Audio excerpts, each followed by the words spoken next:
What's up, YouTube? Thought I'd give you guys a glimpse of the BMW X5. This is the twin turbo 3.0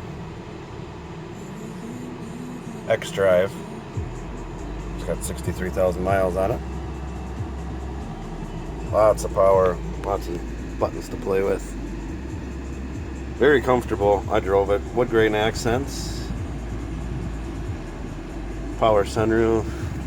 Heated seats. Even the rear seats are heated back there.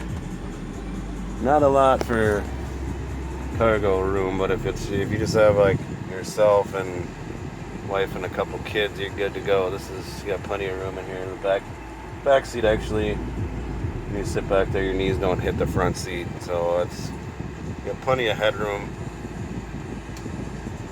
And like I said, it's got lots of power. All kinds of little storage compartments, cup holders, and everything's all hidden and tucked away nice. So there you go. That's the BMW X5.